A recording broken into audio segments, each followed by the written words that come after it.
আল্লাহ বলে গোলাম শোনো, যারা আমার ইসলামকে মানে তাদের ব্যাপারটা কেমন। ওয়ামান আহসানু দীনাম মিম্মান আসলামা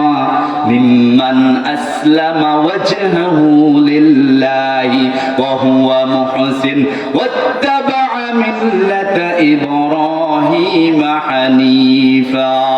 আল্লাহু আকবার।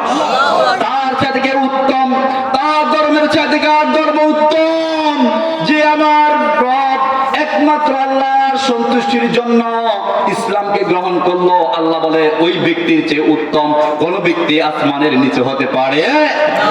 আমরা সবাই কি মুসলমান কিনা কথা বলেন?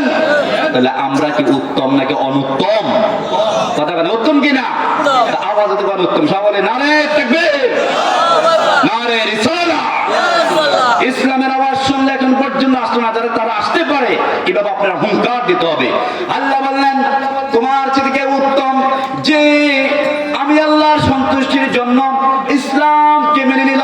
আমি আল্লাহর জন্য অন্যত্র বললাম হুয়া মুহসিন, এখানেও বললাম হুয়া মুহসিন, ওই ব্যক্তি হলো নেককার বান্দা হয়ে যায়। সুবহানাল্লাহ। তাহলে প্রত্যেক মুসলমান হলো নেককার, তাদের ব্যাপারে আমরা কোনো খারাপ ধারণা করতে পারি না। একটা নামাজ হয়তো পড়ে না, কিন্তু নামাজ স্বীকৃতি দেয়, আপনি তাকে কখনো কাফির বলার অধিকার কথা বলে না। কিন্তু আপনি নামাজ পড়তে পারবেন না, সুযোগ পাই কি করতে পারবেন না, নামাজ ছাড়া যাবে না। এই জন্য আপনি ইসলামকে কেমনে মানবেন, কে কিভাবে মানবেন? আল্লাহ বলেন ওয়াত্তাবা'a মিল্লাতা ইব্রাহিম হানিফা। আমার ধর্ম যারা মানবে, যেইভাবে ওয়াত্তাবা তোমরা ইত্তেবা করবা, তোমরা অনুসরণ করবা, আনুগত্য করবা। ওয়াত্তাবা ইব্রাহিম হানিফা, ইব্রাহিম আলাইহিস সালামের ধর্মকে যেভাবে মানুষগুলো একনিষ্ঠভাবে মান্য করত, তোমরাও আমার বন্ধু মুহাম্মাদের ধর্ম ইসলামকে ভাবে তোমরা ইত্তেবা করতে হবে। সুবহানাল্লাহ। কতক্ষণ মন্দিরে, কতক্ষণ মসজিদে, কতক্ষণ হিন্দুর পক্ষে, কথা বাইরের লোক মনে নাই আছে কিনা? আমি কোনো রাজনীতি করি না, কারো গায়ে লাগলে আমার কোনো সমস্যা। ইসলাম কায়েম করবেন, কিন্তু কখনো যান মন্দিরে, কখনো যান আপনি কোরআনের কাছে। আবার এক সময় দেখতাম যারা ইসলামী দল, নন ইসলামী দল, তারাও কখনো যায় মন্দিরে, আবার কখনো যায় মসজিদে।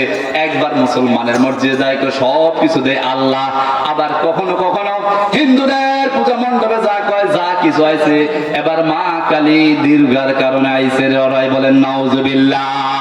ঠিক এমন ইসলামের যারা এক ধরনের লোক আছে, তারাও ইসলাম কায়েম করতে চায়, ইসলামী আইন বাস্তবায়ন করতে চায়, তারাও এখন দেখি মুসলমানের পক্ষে। আবার তারা সংগঠন করে, হিন্দু বৌদ্ধ ঐক্য পরিষদের মতন তারা একটা সংগঠন করছে, হিন্দু ব্রাদারহুড, হিন্দুরা আমাদের ভাই। তারাও যায় মন্দিরে, ওই লোকগুলা যেমন গেছে তারাও এমন যায়। আল্লাহ আমার ধর্ম শুধুমাত্র ইসলাম, আমার গ্রহণীয় বরণীয় ধর্মের নাম ইসলাম। ইসলামের ছায়াতলে আসবা, কাফের মুশরিকদের সাহায্য তুমি নিতে পারবা না। শুধুমাত্র ওয়াজহাহু লিল্লাহ, আমি আল্লাহর জন্য ইসলাম গ্রহণ করবা।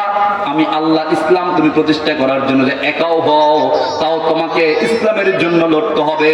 কোন মুশরিকের সাথে তোমার কোন ধরনের চুক্তি, কোন ধরনের আতাত করা যাবে না, ঠিক কি না? আর যদি মনে হয় যে এদিকেও ধরা ওইদিকে ধরা, বুঝতে হবে কাবাব মে কুসকালা হয়, এর ভিতরে সমস্যা আছে। কথা বলেন ঠিক কিনা?